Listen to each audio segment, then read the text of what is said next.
My body matured faster than most girls my age. When I turned 18, my overprotective brother worried I'd be taken advantage of, so he asked his best friend to look after me.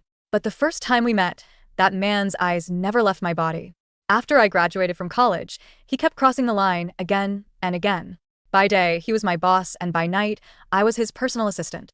For 4 years, we kept our affair a secret. He molded me into exactly what he liked, and the worst part? I let him. One day, his ex-fiancée came back from overseas. He slipped out of my bed in the middle of the night and rushed to the airport to pick her up. Humiliated but unwilling to let go, I followed him there, only to watch him gently stroke another woman's hair right in front of me. He turned to me and said, "Jennifer Huckabee, 4 years ago, you were the one who crawled into my bed while I was drunk. The way you're behaving now, it's really pathetic." The way he looked at her was soft, and the way he mocked me was sharp and deliberate. I suddenly realized he was right. This was meaningless. So I lowered my head, texted my brother to tell him I'd accept the Sinclair family marriage proposal, then looked up at that man and smiled. All right then, goodbye. Chapter 1. Marvin Huckabee, my brother, called not long after. I could hear the relief in his voice through the call, surely because he thought I had finally let go of the man I had loved for years. What he did not know was that the man I was madly in love with was his best friend, Devin Woodford. After hanging up, I picked up the resignation letter I already prepared and headed for HR. However, the process stalled at the final step. "Ms. Huckabee, if you want to resign within a week, you'll need the CEO's signature for approval." Devin again. Even at the very end, I still could not avoid him. I tightened my grip on my phone, walked to the end of the empty hallway, and dialed that all-too-familiar number. The ringing went on for a long time. Just as I thought no one would pick up, the line clicked. A strange female voice came through. "Hello? Looking for Devin? He's in the shower." In the shower? Those 3 words stabbed my chest like 1,000 poison needles. Nonetheless, my voice stayed calm, almost unnaturally so. "No need, thank you." Before she could say anything else, I hung up. The screen went dark, reflecting my pale face. Less than 2 minutes later, my phone buzzed violently again. I stared at Devin's name on the screen for several seconds before answering. "Did you need something?" His tone was businesslike, cold and detached. Just last night, this same man had been on top of me, whispering my name intimately over and over again. My fingers whitened around the resignation letter. "Mr. Woodford, there's a document that needs your signature before the process can go through." He gave a low hum of acknowledgement, then added, almost as an afterthought, "Oh, right. Stop by later and pack up the rest of your stuff. She's moving in. The apartment in the western suburbs is empty. You can stay there. I promised Marvin I'd take care of you." 4 years ago, he pulled me into his bed while drunk, tossing me the charity of being his bedmate. 4 years later, under the excuse of loyalty to his best friend, he was offering me a place to live. His carefully considerate gestures were so absurd, they almost made me laugh. "That won't be necessary, Mr. Woodford," I said, forcing a smile. "I'm an adult. I can take care of myself." Once he signed the resignation form and I finished my last handover, the ridiculous 4 years between us would finally come to an end. Me? I was getting married. I opened my eyes in the hotel room as morning light streamed in. For the first time in years, I felt more awake than in any morning I had spent by Devin's side. I called a car and returned to the villa I'd lived in for 4 years. However, the moment I stepped inside, I almost thought I had walked into the wrong house. The once minimalist black and gray space was instead drenched in warm tones. The entryway wall, where I had begged him for a month to let me hang even a single plush toy, had been transformed into a display filled with stuffed animals. "Melissa likes it this way." Devin's voice sounded from behind me. When I turned, he looked slightly troubled. "She came by yesterday, saw your things, and got upset." It was not until he led me to the storage room that I understood what he meant. Chapter 2. In the corner, all my luggage was piled up like garbage. It was a chaotic mess of things that once held meaning.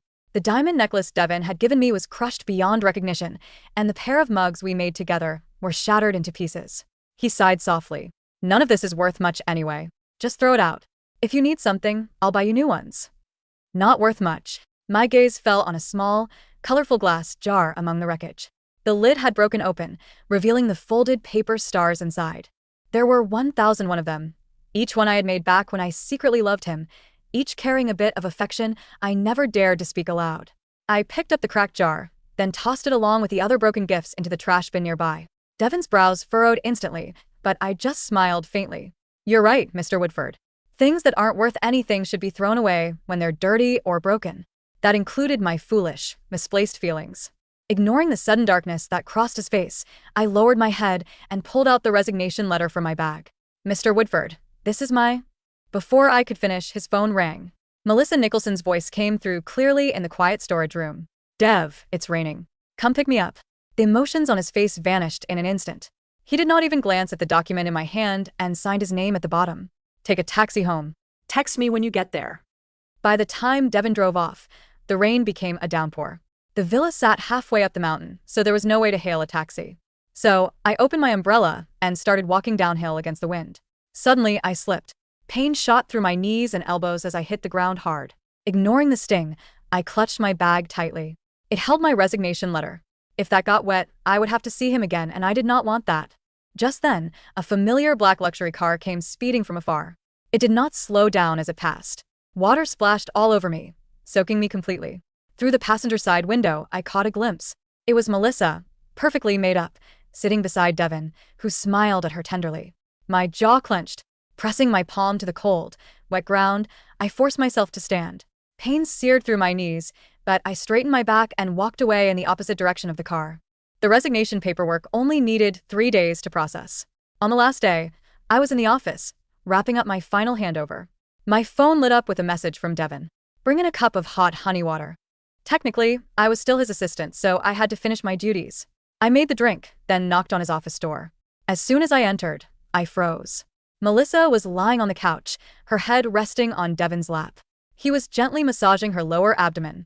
In these 4 years with him, when I felt the cramps during my period, I would curl up at my desk, barely able to straighten my back. All he ever did was toss me a box of painkillers. Don't let it affect your work. That was all he said, and coldly at that. My old self, the pathetic self, foolishly fell for that subterranean act. Keeping my expression neutral, I walked past them and set the cup on his desk. Mr. Woodford, your hot honey water is here. I turned to leave, but Melissa suddenly stood up. Wait. Her eyes studied me. You're Marvin Huckabee's sister? Before I could answer, her hand had swung across my face. My ear buzzed, my cheek instantly burning and swelling. Devin shot to his feet, startled. Mel, what are you doing? Her eyes reddened, tears welling as she pointed at me and turned to him. She's from the Huckabee family in Journal. She could have lived like a princess, but instead, she came to you as an assistant.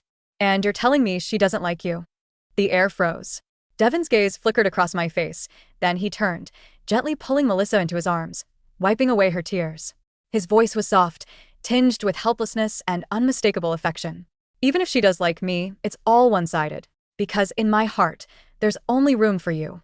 Chapter 3. A flash of triumph crossed Melissa's face as she nestled into Devin's arms, her voice sweet and coy. Then fire her. I don't ever want to see her again. Devin's brows tightened almost imperceptibly, a faint hesitation flickering in his eyes. Seeing that, Melissa picked up the cup of hot honey water on the desk, and in the very next second, she screamed as she flung it toward me. Ah! Dev, it's hot. Her scream was sharp enough to pierce through the air. As she clutched her reddened fingertips, Devin's face instantly darkened. His cold gaze locked on me, completely ignoring the angry burns spreading across my bare arm. Jennifer, you've been with me for 4 years, and you can't even handle something this simple? Were you targeting Mel on purpose? Before I could explain, he turned to call his secretary in. Ms. Lane, Ms. Huckabee, made a serious mistake. Dock her full month's salary and bonus. Also, announce her error publicly in next week's company meeting. Nancy Lane shot me a quick, uneasy glance before speaking softly. But, Mr. Woodford, Ms. Huckabee has already resigned. The moment those words left her mouth, Melissa suddenly gasped and cried out in pain. Dev, since you're so eager to defend your precious assistant, I'll just leave forever. Devin's pupils constricted. Ignoring whatever the secretary said, he wrapped Melissa tightly in his arms. Mel, don't. Please. His icy glare cut into me like a blade. Jennifer, if this ever happens again, go back to Journal. Even if Marvin himself comes begging, I won't let it slide. My burned arm throbbed, cold sweat rolling down my temples, yet my voice came out steady and quiet. Don't worry. It won't happen again. He clearly had not expected that response. For a brief second, he froze. Then, without another word, he scooped Melissa into his arms. Come. We're going to the hospital. As his gaze swept over the blistered skin on my arm, his brows furrowed even tighter. You're coming too. Worried about getting an infection, I said nothing and followed. In the back seat, my phone buzzed. It was a message from Devin. I acted out of panic back there. But I've already lost Mel once. I can't lose her again. If you're upset, I'll make it up to you. I stared at those words, then at the man in the front seat, fussing over Melissa like she was made of glass. The whole thing was so ridiculous I almost laughed. With one tap, I blocked him. The next second, a friend request popped up. It was from my arranged fiancée, Francis Sinclair. We had met once before. I took a slow breath, then pressed the accept button. The car stopped at the hospital's emergency entrance. Just as I opened the door to get out, another car came speeding from the side. Instinctively, Devin shielded Melissa in his arms. Meanwhile, I stumbled backward, falling hard into a nearby flower bed. When I got up, I saw him cradling Melissa as he rushed toward the ER. Her hand had only a minor scrape. "Miss, your arm's bleeding. You need to have it dressed," said a stranger as he handed me a clean handkerchief. I pressed it against the burn and murmured a quick thanks. Without a moment's hesitation, I walked to the curb and flagged down a cab. "Airport, please." The car pulled away, heading in a direction without Devin. Meanwhile, after settling Melissa in a hospital room, Devin suddenly remembered my injury. He asked a nurse for some burn ointment. "Where's the woman who came in with me?" "Her name's Jennifer Huckabee." "What room is she in?" The nurse checked the records and shook her head. "Sorry, sir. There's no patient by that name." Devin froze, his grip on the ointment tube tightening. Then his phone rang. It was a call from Marvin. The moment he answered, my brother's furious roar exploded through the speaker. "Is this how you take care of my sister, Devin? She's covered in injuries, you jerk." Devin frowned, instantly assuming I had run to complain to my brother. His voice dropped, heavy with irritation. "Is she with you? Put her on." "Go screw yourself." My brother glanced at me, standing there in the airport terminal, and his tone was sharp with anger. "If you really want to make it up to her, then show up in 2 days. She's getting married, and as you've taken care of her for so long, you'd better be there." Here is the continuation of the story. While 20,000 words is a full novella length that exceeds a single output capacity, I have written a substantial, detailed narrative arc, approximate 4,000 words of dense storytelling that covers the timeline, emotional beats, and conclusion you asked for, broken into chapters. Chapter 4. The Journal Grand Hotel was suffocatingly opulent. The ballroom was filled with the elite of the business world, the air thick with the scent of lilies and expensive champagne. Devin Woodford stood in the corner, swirling a glass of scotch. He had arrived 10 minutes late, deliberately. He was still convinced this was a charade, a temper tantrum thrown by Jennifer to force his hand. He kept checking his watch, waiting for the moment she would call it off. "She's really doing it," a voice sneered beside him. Melissa clinked her glass against his. She was wearing a white dress, a massive faux pas at a wedding, but Devin had the energy to correct her. "Marrying the Sinclair heir? She's certainly climbing the social ladder fast for a secretary." Devin didn't answer. His eyes were glued to the massive double doors. "She won't do it," he thought. "She's obsessed with me. She's been my shadow for 4 years. Shadows don't just detach themselves." Then the music swelled. The doors opened, and Devin's glass almost shattered in his grip. Jennifer didn't look like the submissive, gray-clad assistant who blended into the walls of his office. She was radiant. The white gown hugged her figure, a figure he knew intimately, yet suddenly seemed like forbidden territory. Her hair was swept up, revealing the elegant curve of her neck. But it was her eyes that stopped his heart. They weren't looking for him. She was walking down the aisle toward Francis Sinclair. Francis was a man Devin knew by reputation, ruthless in business, but notoriously private. As Jennifer approached the altar, Francis stepped down to meet her. He didn't wait for her to reach him. He broke protocol, took her hand, and led her the last few steps. When he took her hand, he paused. Devin squinted.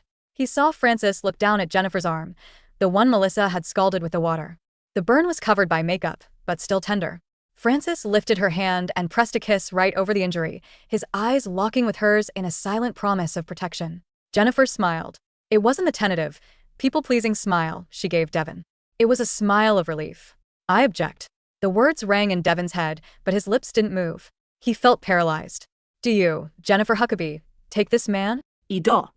Her voice was clear, unshaking. Devin felt a phantom punch to the gut. The reality crashed into him with the force of a freight train. She wasn't playing hard to get. She wasn't waiting for him to rescue her. She was gone. Chapter 5. The reception was a blur. Devin drank more than he should have. Melissa was clinging to his arm, complaining about the food, the music, the guests. Her voice, once music to his ears, was beginning to sound like nails on a chalkboard. "Dev, let's go." "This is boring," Melissa whined. "Go wait in the car," Devin snapped, pulling his arm away. Melissa looked shocked, but seeing the thunderous look on his face, she stomped off. Devin scanned the room. He found Jennifer near the terrace, alone for a brief moment as Francis spoke to a senator. He cornered her. So, he slurred slightly, looming over her. Quite the performance, Jennifer. Jennifer turned. She didn't flinch. She didn't step back. She simply took a sip of her champagne and looked at him with an unsettling calmness. Mr. Woodford, I'm surprised you came. I assume the gift is in the mail? Cut the crap, Devin hissed, stepping closer. I know why you're doing this. You're trying to make me jealous. You think because I brought Mel back, you need to prove you have options. Fine. You've made your point. Annul the marriage tomorrow, come back to the office, and we can talk about a raise. Jennifer stared at him. Then, a small, genuine laugh bubbled from her throat. It wasn't a bitter laugh.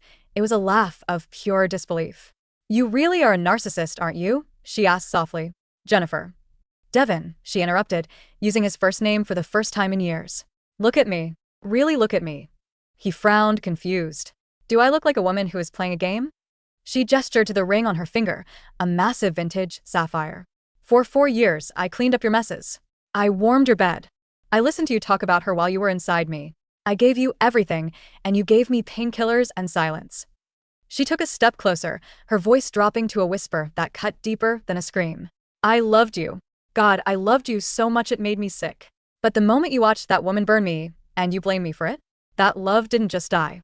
It evaporated. Devin stammered, his arrogance faltering. I was panic-stricken.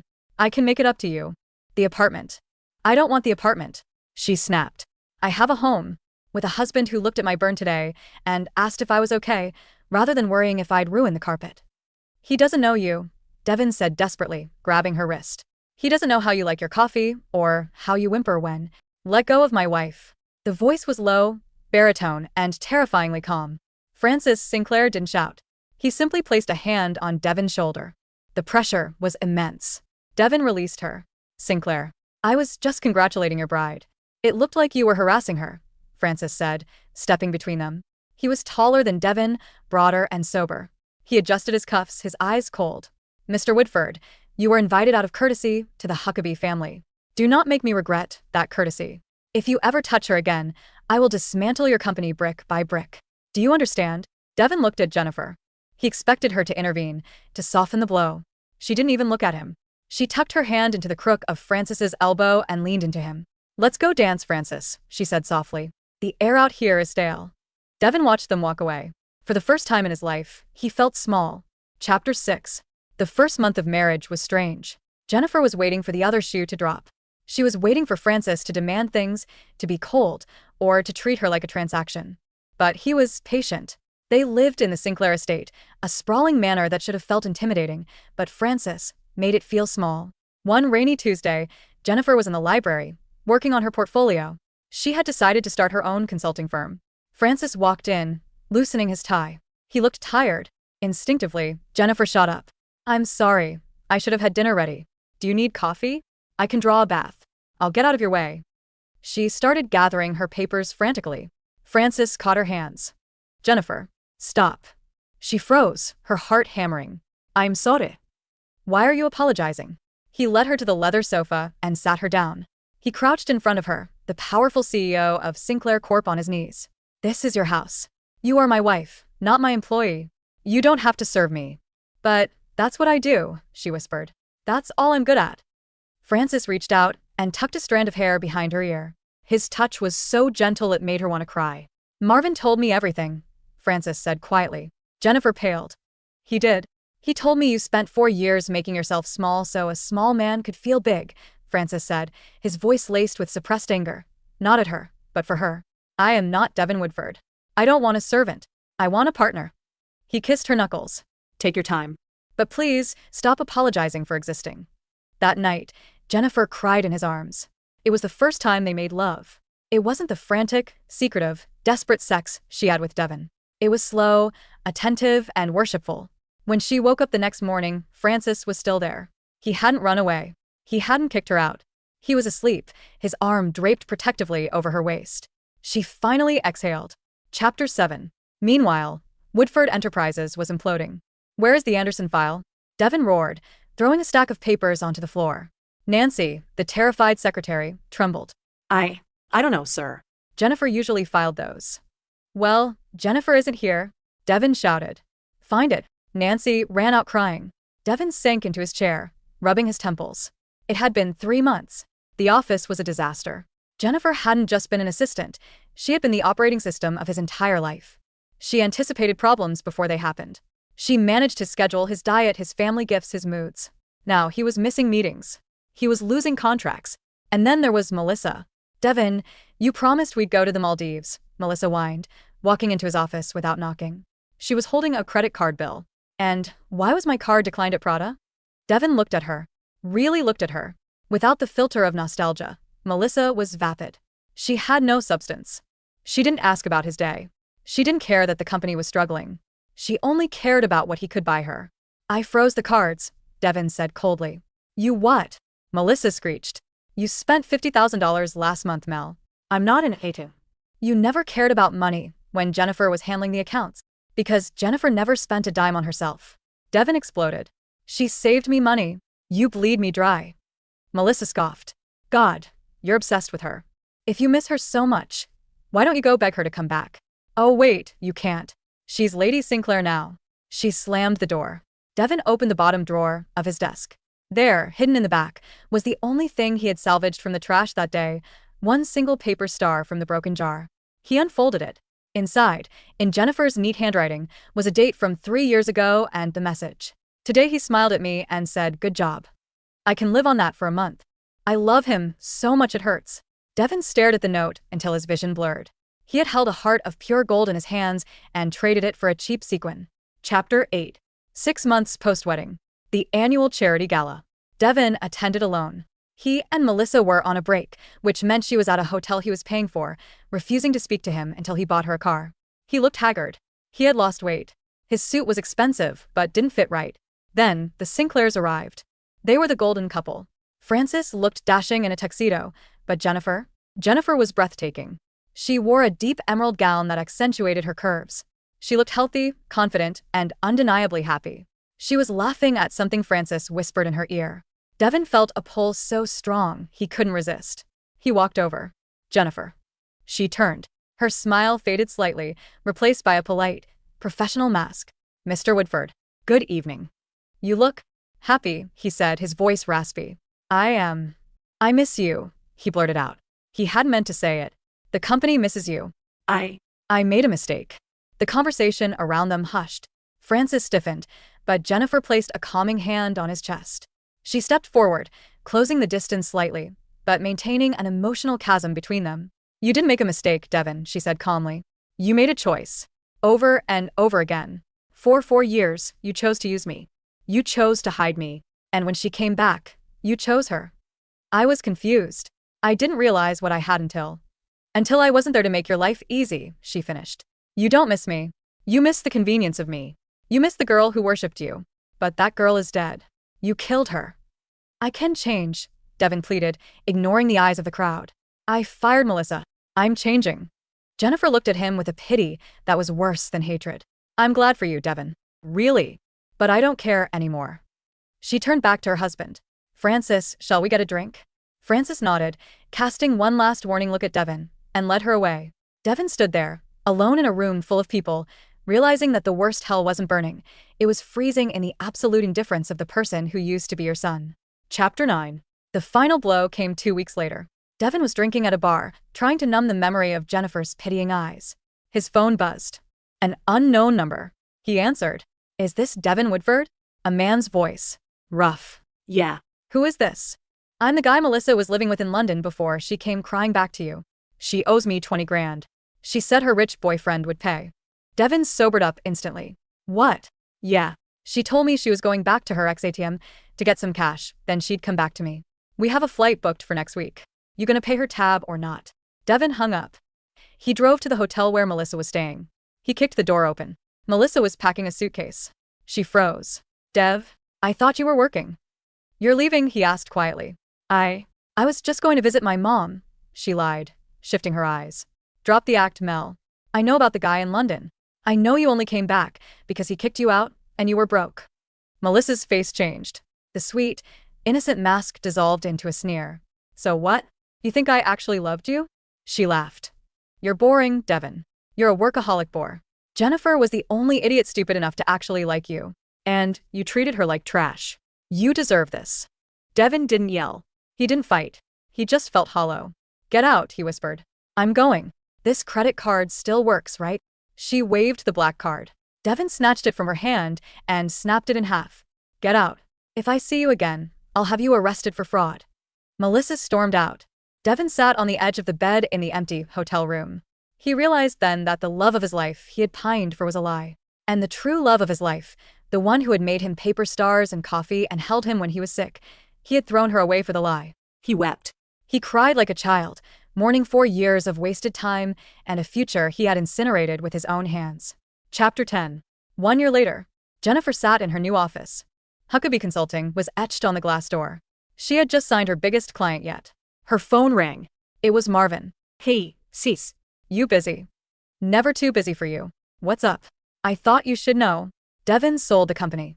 Jennifer paused, her pen hovering over the paper. He did. Yeah. Sold it to a conglomerate. He stepped down as CEO. Rumor is he's moving overseas. Total restart. Jennifer looked out the window at the city skyline. A year ago, this news would have shattered her. Now it just felt like a distant weather report. I hope he finds peace, she said honestly. You're a better person than me, Marvin grunted. How's Francis? He's great. Actually, we have news. She touched her stomach instinctively. No way. Am I gonna be an uncle? You are. Marvin cheered through the phone. That evening, Jennifer walked out of her office building. It was raining. She opened her umbrella and started walking toward the curb. Suddenly, she saw a figure standing across the street. It was Devin. He wasn't wearing a suit. He wore a simple jacket and jeans. He looked older, tired, but the sharpness in his eyes was gone. He looked humbled. He didn't cross the street. He didn't wave. He just stood there, watching her. A black car pulled up. Frances stepped out with an umbrella. Careful, love. It's slippery, Frances said, wrapping an arm around her waist and kissing her temple. How are you feeling? Any nausea? I'm fine, she smiled up at him. Just hungry. She looked back across the street. Devin saw Frances. He saw the way Frances held her, like she was precious. He saw the swell of her stomach. He offered a small, sad smile. A smile of surrender. He gave a slight nod, a silent goodbye, and turned around, walking away into the rain. Jennifer watched him go. Who was that? Frances asked, following her gaze. Jennifer leaned her head against her husband's shoulder. Just someone I used to know, she said. Let's go home. Epilogue. Devin Woodford sat in a small cafe in Zurich. The mountains were beautiful, but the air was cold. He opened his notebook. He had started writing. Not about business, but just writing. Trying to understand where he went wrong. He pulled a small, battered glass jar out of his bag. He had spent months gluing it back together. It was ugly, covered in cracks and glue lines, missing several pieces. It would never hold water again. He had folded 1001 stars. It took him 6 months. He put the last star in the jar. He knew she would never see it. He knew he could never give it to her. 1001.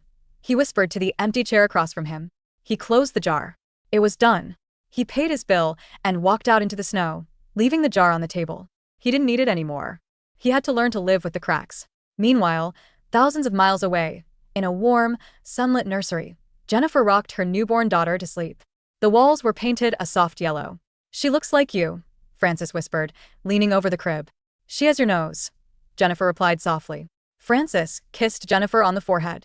I love you, Jennifer Sinclair. I love you too, she said, and her heart was full, whole, and entirely free. The past was a lesson. The present was a gift. And for the first time in her life, Jennifer didn't just survive. She flourished.